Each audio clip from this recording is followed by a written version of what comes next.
Here's the reality.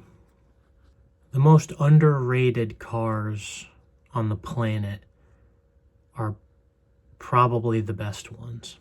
When you own a car that is relatively underrated in the eyes of the general public, you pretty much have an open palette of various amounts of possibilities on what you can do with that vehicle. Nowadays, whatever is the most popular is the best thing. The downside of that is that they get watered down really fast, and the culture as a whole does not continue to evolve. So right around the 2010s is when I started to really see the Supra mentality start to kick off, where the memes about 2JZ and Supras started coming into play. I made in my last video an example of me wanting to say that the Supra was overrated. And the reality is that it's not overrated. It's a very good car at what it does. The whole fundamentals of a human being are being able to almost kind of take a step into the unknown and figure out how things work and hopefully evolve our culture and our mentality as we go on. The Toyota Supra is the car that has been done everything with. The car culture nowadays revolves around cars like the Supra. And cars like that are, it's not the cars themselves, but the people with the mentality of owning these cars are essentially holding the culture back from evolving and technically getting better over time. Back in the 90s, when the Japanese scene started really coming in, it was all about style and flair, big wheels, some kind of status on your street car while not owning a supercar. It was a street thing, and it was a pivotal point in our culture. Need for Speed, Forza, stuff like that.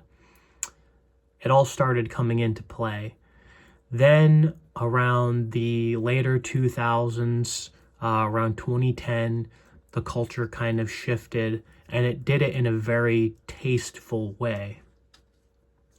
The builds of cars that people were making were very tasteful, simple, well done, thought through, clean. Nobody was throwing them into walls, and no one was swapping tank engines in a Miata. We stayed in our lane, and we were able to maintain the culture and keep it in a tasteful manner. Right around 2014, 2015, I started really kind of seeing the culture shift, and it started to become what it is today. And there is no sign of the culture changing. Stance builds back in the 2010s and earlier 2000s were always a big thing. They're still around, and they've only gotten worse. Now it is how low you can fit your car under the limbo bar, and if you scrape your car getting out of your driveway, ruining the underneath of it every time, then it's cool for some reason. The big horsepower people are still here trying to make as much horsepower as possible, and yet the cars are all the same. Maybe this is due to the fact that no decent car has come out to replace the old predecessors of certain cars. You know, people will buy the new Supra, but the old one is still well more desired than the newer ones. It could be the lack of the manufacturers giving us platforms to evolve the culture. I don't think that's 100% it.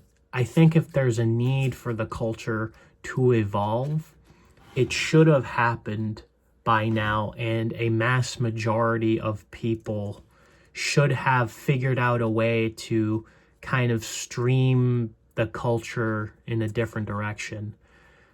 Right now, the car culture is very disjointed. Everyone has their very own cliques.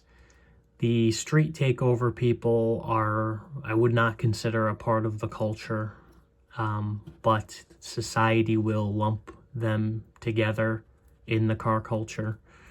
But as a person who likes cars, I would not consider them a part of the culture at all. The people that are putting ridiculous engines inside Miatas and the whole fuck it bucket mentality, I wouldn't call that car culture evolution. If anything, it's a sign of the culture dying. You have a mass majority of people watching these big YouTubers trying to pump as much horsepower out of their car as possible.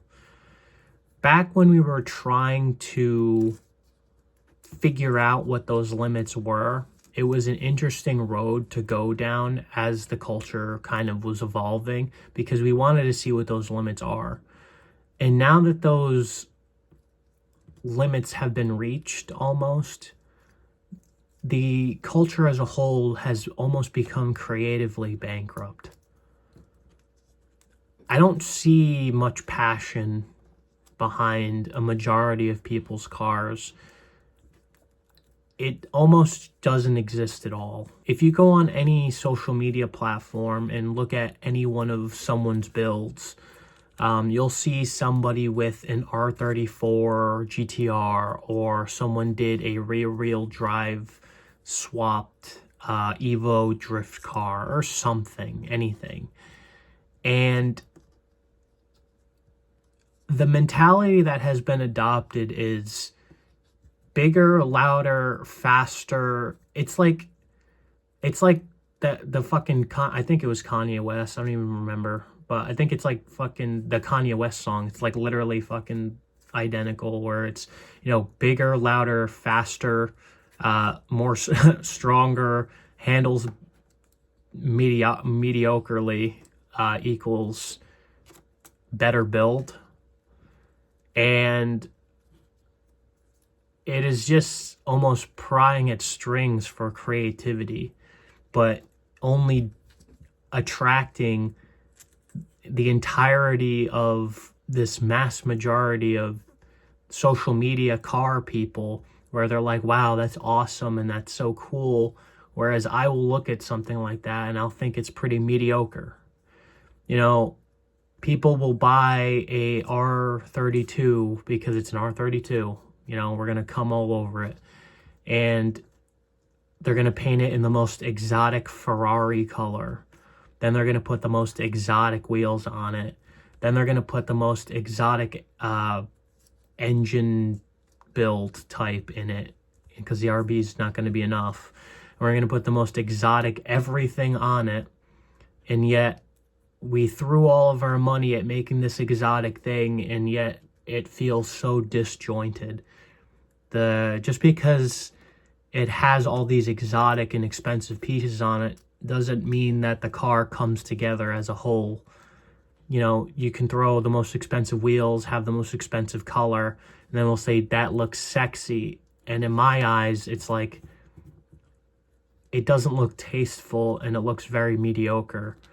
It doesn't look like there's much effort put in. Like, imagine putting the most expensive body kit on your GTR, and then LS twin turbo swapping it with the most expensive Ferrari color and the most expensive wheels with the stance build on airbags. And it's like, while it looks really good from a social media YouTube influencer perspective, which they kind of make up a mass majority of the hive mind mentality behind certain car people, to me, it's mediocre. It's not tasteful. It's just really exotic and different in not a good way.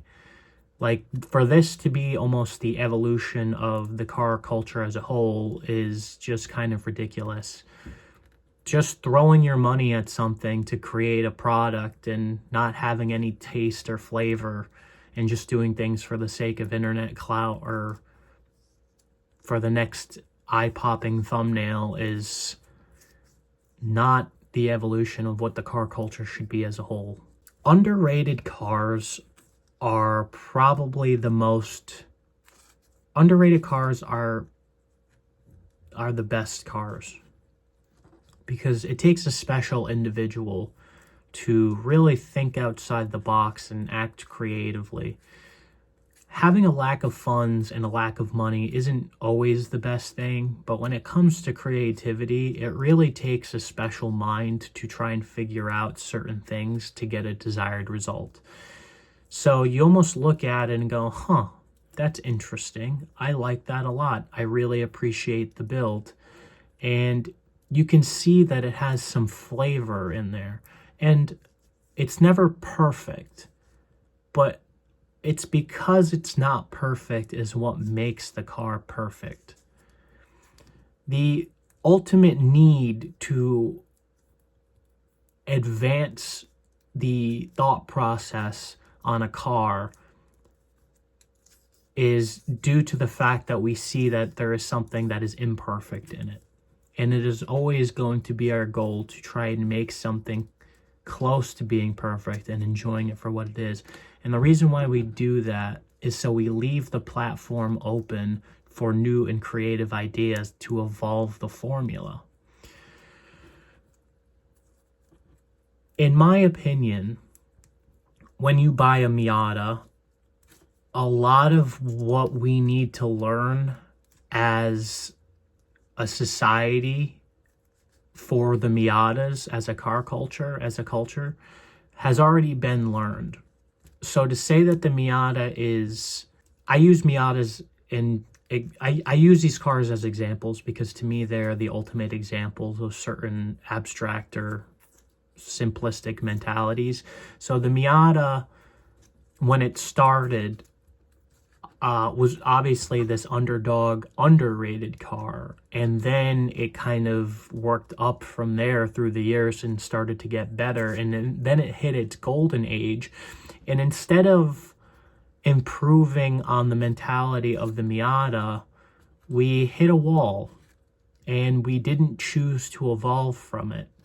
We kind of chose to just do the same thing over and over again. And as an individual, there's nothing wrong with that. But there's got to be a point where something will break to have the advancement or complete destruction of a culture as a whole. And the direction that I see the car communities now going in and how the builds are being created, it's not going to last the next generation. It could be due to the fact that manufacturers are just not producing modifiable cars in a similar way. Or it could just be the fact that a lot of the car culture has already figured a lot of things out. And without the need to learn new things or figure things out, we lose our purpose in that passion as a whole. And the way I'm trying to formulate this video is, it's like I'm almost trying to look for a problem, because we've hit this point of some type of perfection, and yet it is mediocre to me. It's like, who knew that perfecting something would actually be pretty underwhelming and not extraordinary? Now, a lot of people will disagree with me, especially the mainstream social media clout types that like the really expensive things just getting thrown on their car for the sake of status or clout, or that's really it. Really, that's the only reason why you would do something like that, because you wouldn't do something like that in a creative sense. I'll give you an example.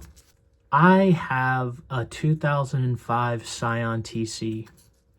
And the reason why I have it is because I had a 1995 Toyota Celica GT.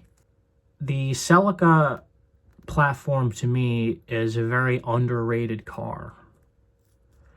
And I almost wish that it should be underrated for the rest of eternity.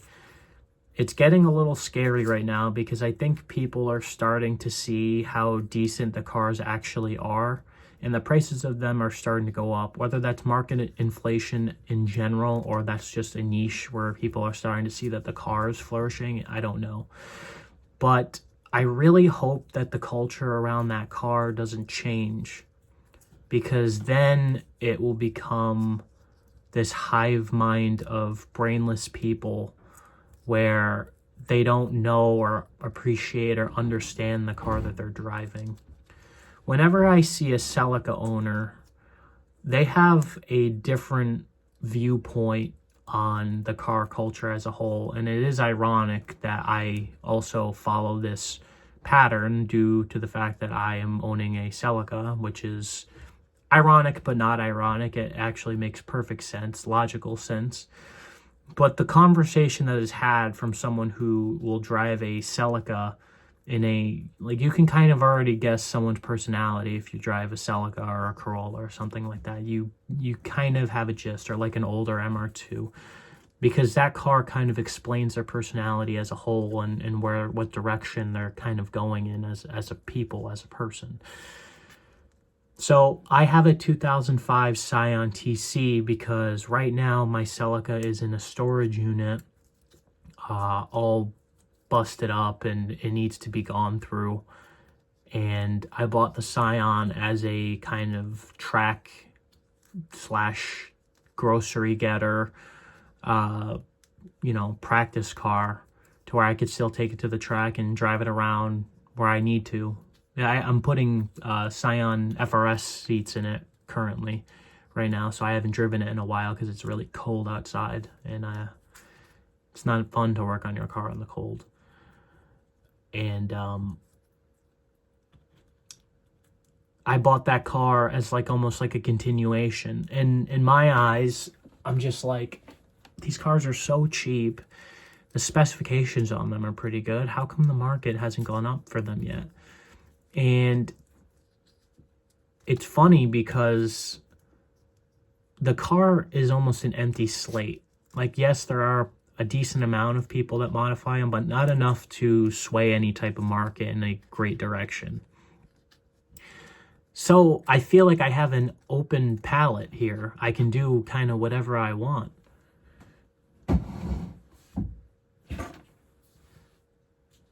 And I'm the type of person that really likes to take my time when I modify a car, because I need to know that the change that I'm making is going to benefit the car, and it's a decent way to evolve the formula that I use.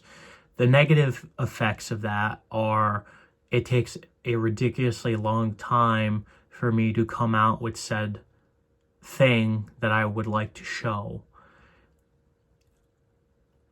It does bother me that I can't get certain things done on my car in the time that I want, but if I also don't look at it through a critical lens, the desired result that I would get from rushing through it isn't exactly what I would have wanted anyway.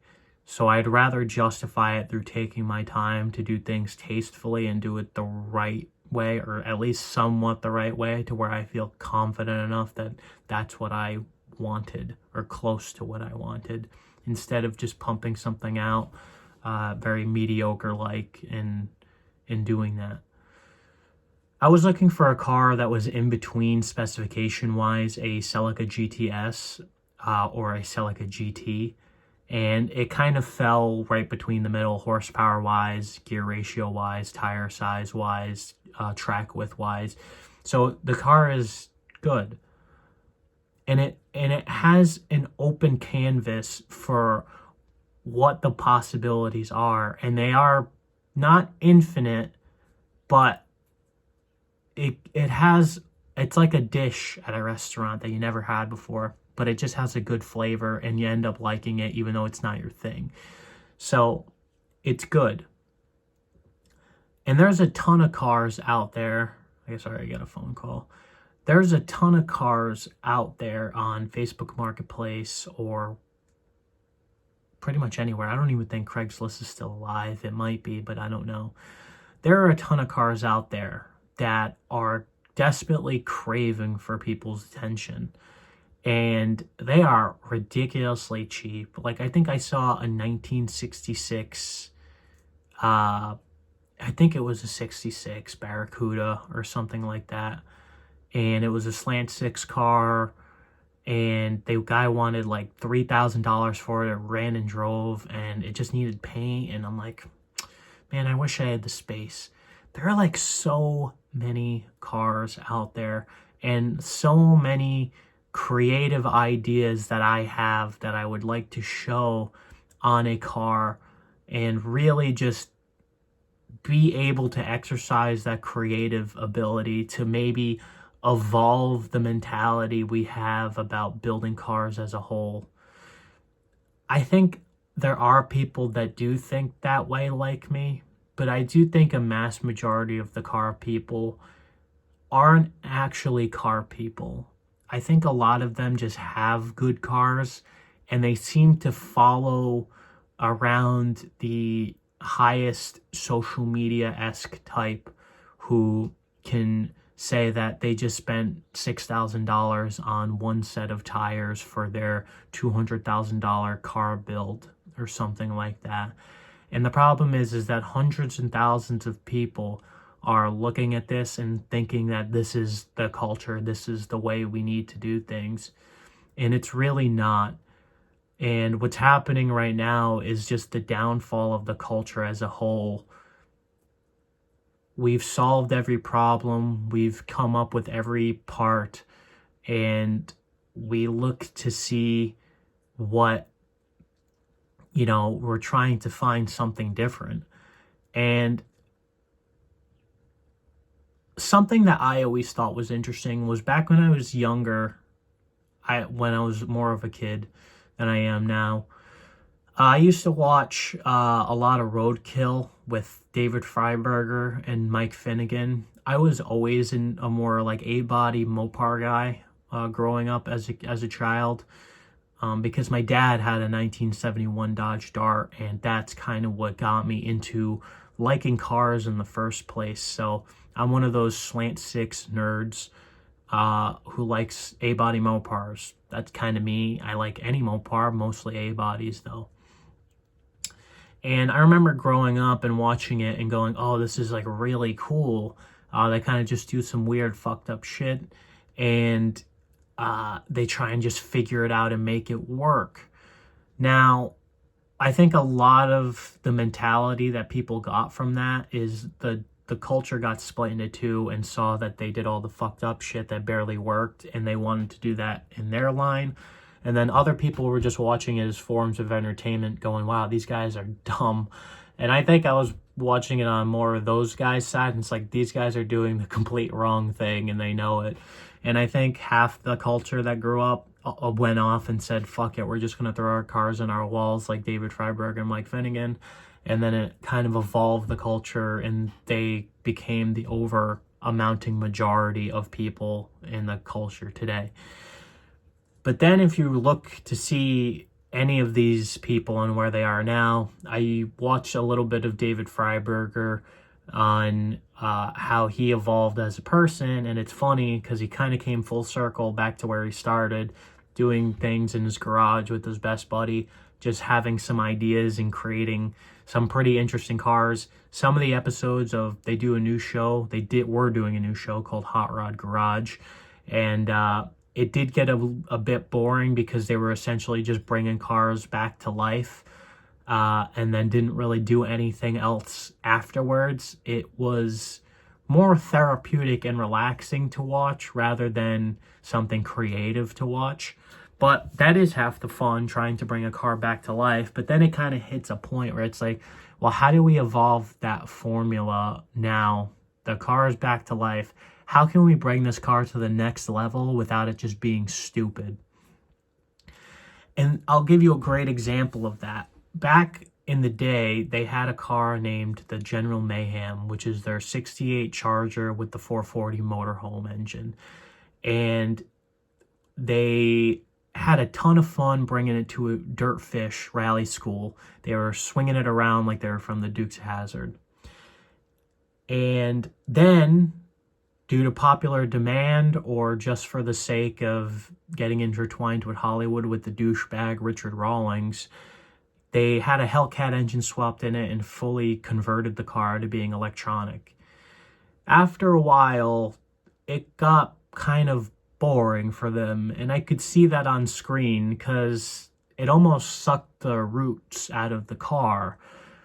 It didn't take the car to the next stage of its evolution. It was almost like an emo phase where it had all these modern electronics and damn, it was fast and powerful and strong. But I think both David Freiberger and Mike Finnegan realized that the ultimate root core of the car was never meant to be something like this. And they went back to putting a regular style engine in it and literally changed all the suspension back over just to make the car feel like more how it used to be. And it never quite got back there. And you can visually see that when watching the videos over again. And the problem is I think for the sake of television, the car had to evolve, but it didn't quite evolve in the right direction and almost lost its way in the process. Now, if you look at that and how the car culture as a whole is actually working or evolving, people are just kind of taking their cars and doing all this crazy stuff to it, but there's no taste and there's no flavor, there's no spice, there's nothing saying that this car is an evolution from where it was. They're just getting better with no sense of direction. And I wouldn't call that getting better. It is perceived to be better, but that doesn't mean it is better. Like, there's a reason, I talked about this a little bit in my last video. There's a reason like the car, like the AE86 is one of the purest cars. It's like, it is completely mediocre. It's not the best handling car. Yes, it's lightweight rear wheel drive manual, but it's not the best one you can buy. And that's interesting because it's an extremely popular car. And I think the reason for that is that, say you would have to take a car like the AE86 into the future to evolve the formula. I don't think that the FRS or the BRZ or even the GR86 was able to accomplish that. I think they're good cars on their own, but to relate them to more or less the evolution of an AE86, I would have to disagree with you. I think they did stray away from the roots too far to the point where the formula wasn't properly evolved, and there's nothing about any of those cars that has the essence other than the main specifications: rear-wheel drive, front engine, and manual transmission. And that's about as deep as it goes. An AE86 that makes 100 horsepower can be very enjoyable. Let's brainstorm for a second. If we were to take a car like that into the future, instead of just doubling down on things like that, where the car more or less came, like, let's say, because everyone loves to do ITBs on it. So like a car manufacturer, in different terms, say in the 90s, they came out with another AE86 and they called it the AE87, whatever. And they said, well, since the ITBs were such a popular thing around amongst the car community, let's make the car come with a factory ITB system. And then it's like, everyone will look at that for the next couple of years and go, wow, that's amazing. And then we'll get to the point where the cars are just coming out and they're already kind of done. And there's like things you can do, but it's not something that hasn't been done before. Say they came out with the AE87, right? and say it came out in the 90s. The 90s were all about things getting a little more sleeker and round. It's like, okay, all right. Let's make the car, say, a little bit more sleeker and round. I don't know what that would look like. I'd have to really think about that because that's very important. But let's talk about, say, the engine really quick.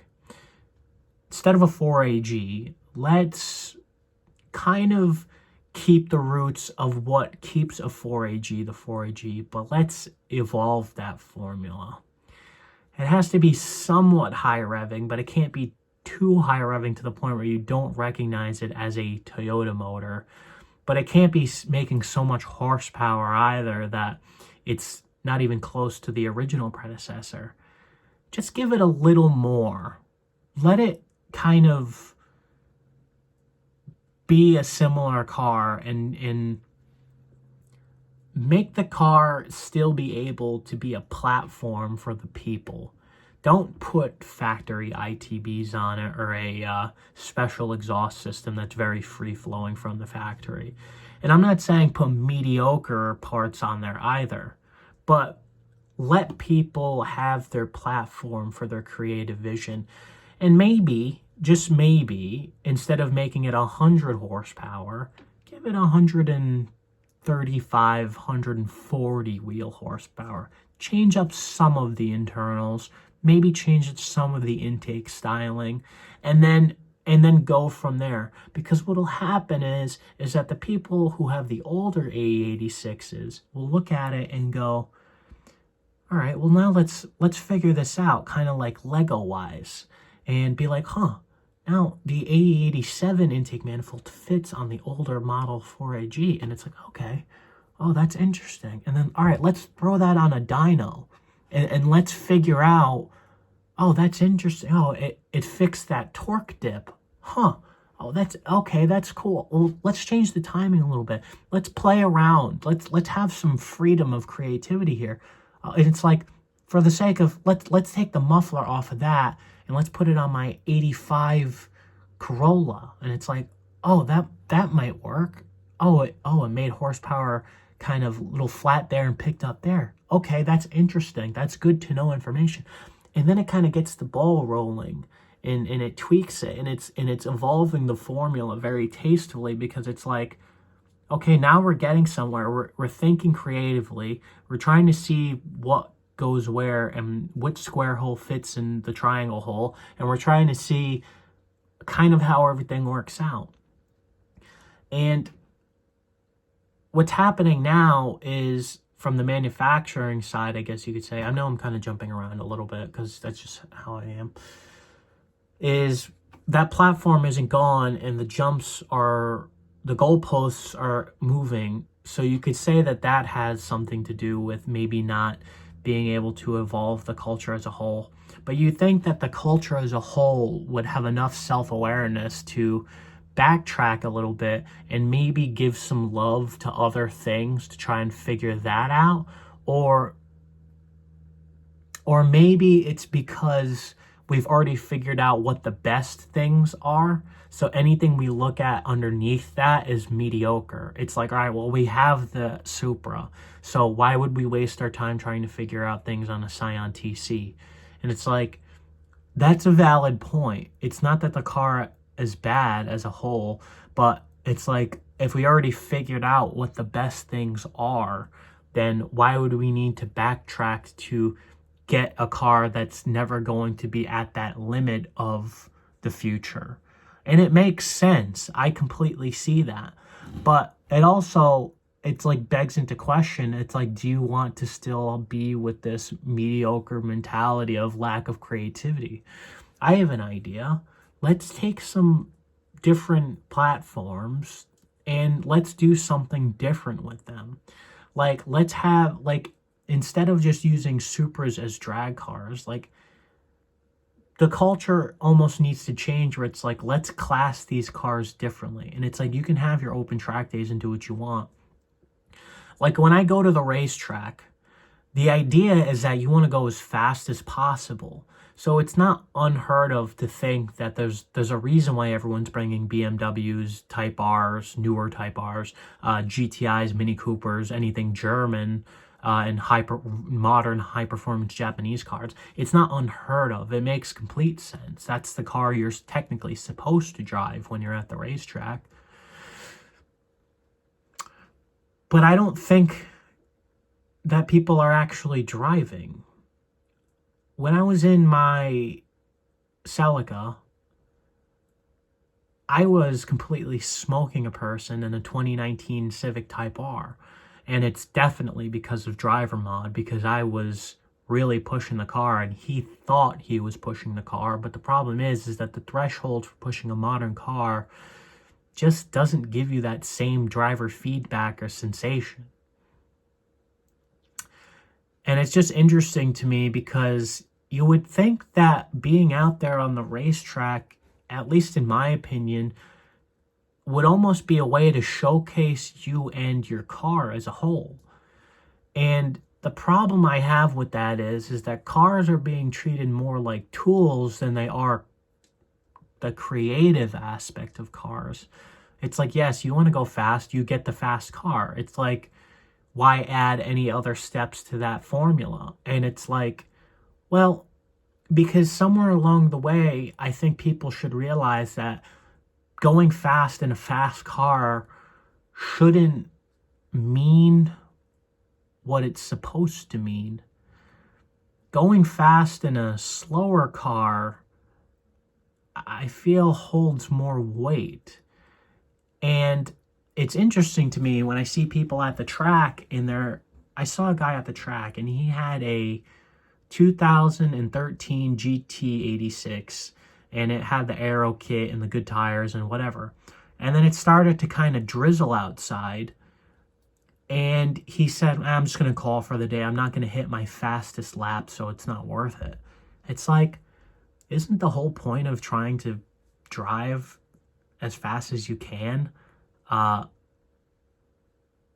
being able to learn and drive in all different types of weather? And what's funny about that is that mentality was similar to the people who I talked to at the track who were driving older 90s Integras with B-series in them.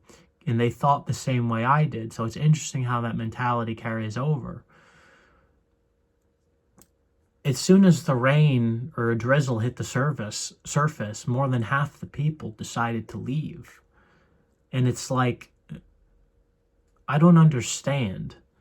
And these are all the people that were driving the really nice, expensive things. And it's like, are you here to learn how to drive or drive fast or be a little,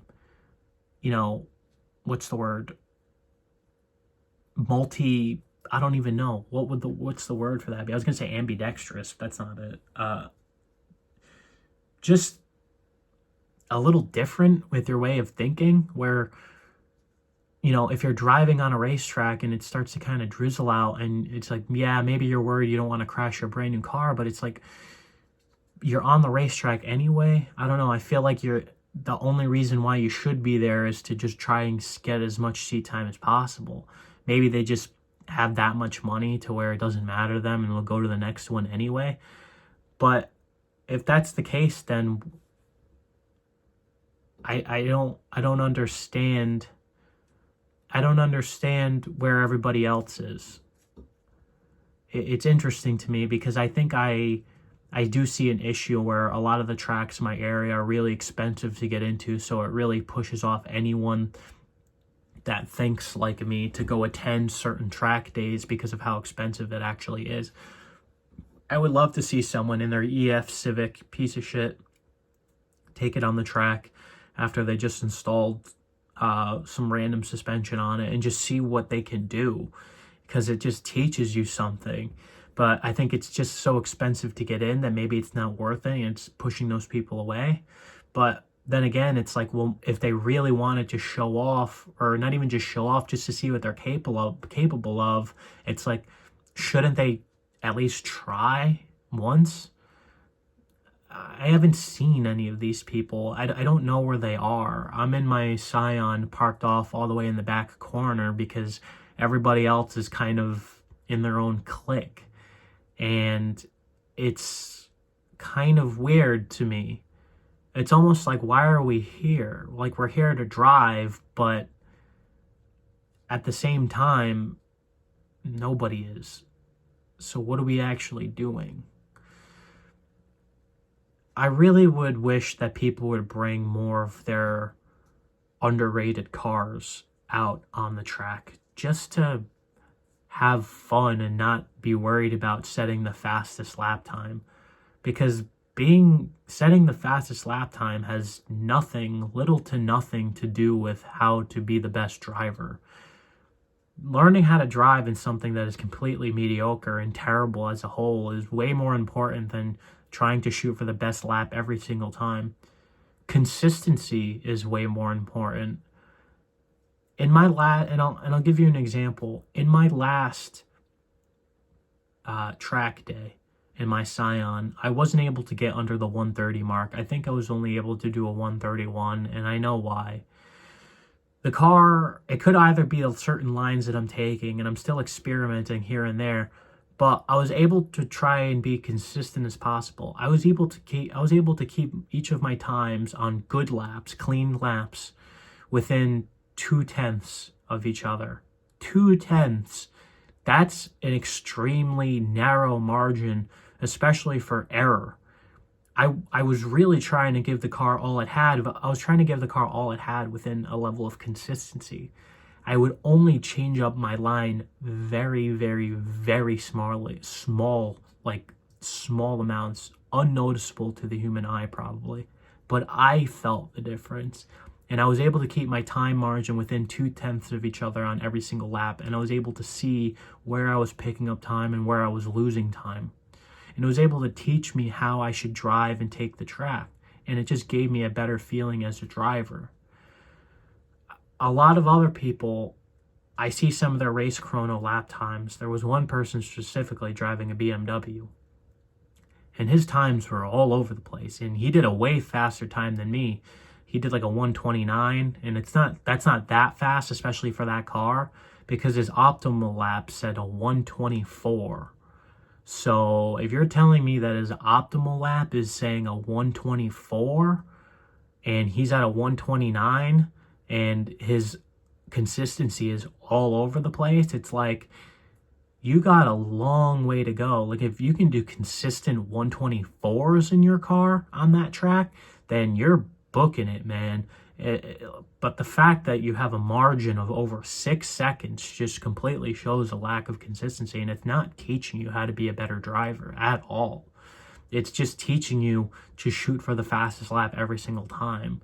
And I guarantee you, in any scenario, somebody who drives a slower car and pushes that car to the limit and finds the limit will always be faster than the person who drives the fastest car and tries to find what the limit is, because the limit for them is almost this unachievable thing, and the bar is always going to be higher than what you think, because you never quite know. Like, you can figure it out and you can find quote unquote the limit, but you're doing it in reverse. You're starting off with something that's crazy and trying to be under your control, and you're not quite getting there. If you started out somewhere smaller, you can slowly work up and build a level of consistency, like Rocky punching a speed bag. And it's like that building and building and building upon speed until you have that final hit. And that's where you have some type of a breakthrough.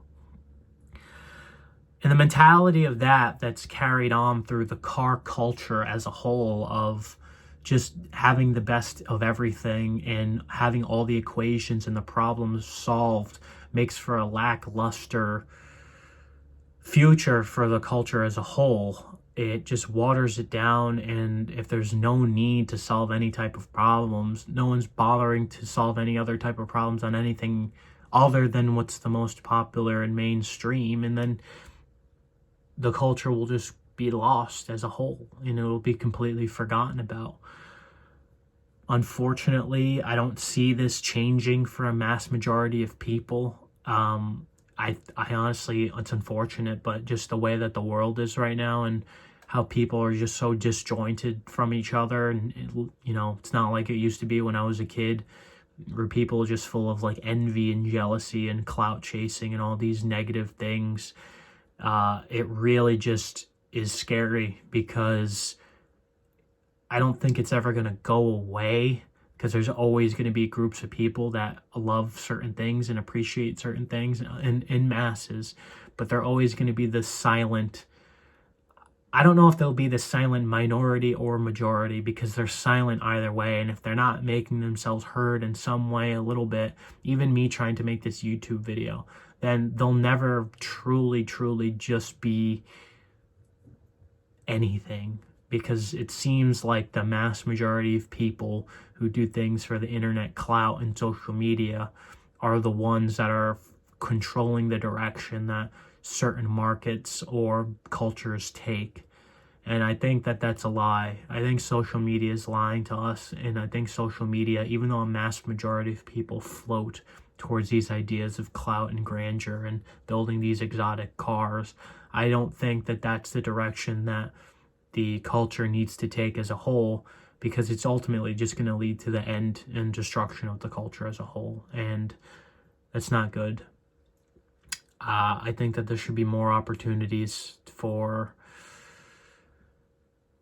I would say more opportunities for the little man, but I also believe that the little man has to do something about it too. I don't think that they shouldn't have to make anything new for us to be able to experience our creative vision. I think that that's up to you as an individual. And I think we're in desperate need of somebody like that right now, especially someone to kind of pave the way, rather than just the $1 million worth of influencers that are just clout chasing cars and slamming them into walls and doing weird stuff of just. Here's my honest opinion. Do you see how I'm recording myself right now? I feel incredibly, I was never comfortable like fully recording myself. I tried back then with a lot of older videos years and years ago when I was a teenager to try and record myself and be like these more mainstream YouTubers. And it's funny because it actually worked, helped gain me some viewership with some of my older videos. The problem is I didn't feel very authentic. It felt very manufactured mentality. And me being on the other end of this phone screen right now feels very egotistical. I have a hard time talking over a screen because it's like, why do I feel so self-absorbed to have to feel like I have to be on the other end of the screen for somebody to constantly watch me, or watch myself for that matter, to have to record myself? It just feels strange to me. And I don't think it's just me, but I think a little small pocket of people who watch my videos might feel the same way. But I think people just got a little bit too comfortable, and we thought we were kind of bringing things in the right direction, and then we kind of went nuts and doubled down on the... I think we hit something really cool when we started making all these crazy things. But instead of like letting the culture kind of not fizzle out, but like letting the culture kind of naturally do its thing, I think that social media really just said, all right, well, we're going to have to double down on this mentality in order to keep the momentum of income going. I'll give you one more example, and then I'm going to close out this video because we're almost at an hour. And I know my voice is very monotone, and people say I talk slow, but the reality is that you've just been scrolling through a lot of YouTube shorts and your attention spans have lowered. But obviously you haven't made it to this point if it's 50 minutes long. 50. There's a YouTube channel named Gingium, who I used to watch back in the day when he really didn't have a whole lot of money, and I saw that he was struggling with money, but it led him to have to make some serious decisions with the cars that he was working with. One of my favorites that he had was a Mazda RX-7 FC non-turbo, and he was making a drift build out of it. And I actually really enjoyed and liked what he was doing. It didn't have a whole lot of horsepower, and I didn't think it needed to. It's just the fact that he was drifting around in a nice painted tasteful FC, and then he ended up selling it because I think he saw that the viewership started to drop off and that it wasn't interesting, because that's not what a mass majority of the culture or society wanted to see. And he still does it to this day with a lot of the other cars that he builds, where he just builds these very cookie cutter, like he's doing a lot of custom work, which is really cool, but he's doing a lot of custom work in the way of, like, he has to make them in a very specific cookie cutter way for it to attract the audience, or else the audience won't be interested. At least a mass majority of the audience won't be interested in the nuances of very particular things. Like, he's almost in a way limiting his creative freedom, because he knows he has to make a paycheck off of his YouTube channel, because it's the only way to work the algorithm to have people click on his videos. And it's not his fault. But the problem is that if your whole mentality and persona is built off of almost like the creative vision that you have to feed into by the internet, it leaves you feeling, at least to me, not whole. And not that you built yourself off alive, but now it's like you're locked in a day job versus being able to express yourself creatively. Actually, I have one more good example, and then I'll let it go. Carroll Shelby, back when he was making race cars in the 60s, he had a creative vision of, you can look at it, just look at his style of his cars. You know, he took the best of both worlds, and he was able to do it in such a way where it was incredibly tasteful. The Europeans just couldn't figure out engines, and the Americans just couldn't figure out style. So a lot of the 60s stuff that he did was an intertwined version of British sports cars with American muscle, but not American muscle, but American horsepower. And he was able to do it in such a way to make beautiful cars like the Shelby Cobra. And he was able to really evolve on those ideas and do it in a way where they were still very fluid and stayed true to themselves. Then a lot of the government regulations happened, and I think he saw that as a person, and it made him completely disinterested with making cars as a whole until the 80s happened, and he was invited to work on some really cool turbo engines or some kind of creative deals with Chrysler. Then the government changed again, and it kind of just stopped the creative vision. And I think he saw that, and that's what made him say, you know what, in the 90s, he's just going to build one more car. I think he built the Viper, and then called it a day and said, yeah, I left my legacy behind. And he could have doubled down on his ideas in the 60s and kept feeding into that corporate or just consumer mentality of just having to double down on that one successful creative idea and stuck with it forever. And the Shelby Cobra could have come out every single year until today. Obviously it does, but just not in the way we thought. And through his vision, obviously, because the manufacturers still had to double down on the idea, his creative vision.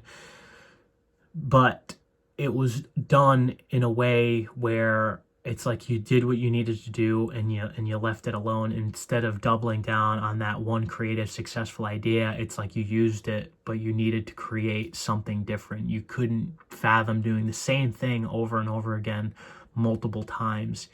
And a lot of the culture is today is it's just the trend of doubling down on what we thought was cool back then. Because we found this really cool thing, we've perfected it, we're just doubling down on it, and what it essentially leads to is all of us becoming creatively bankrupt. That's it.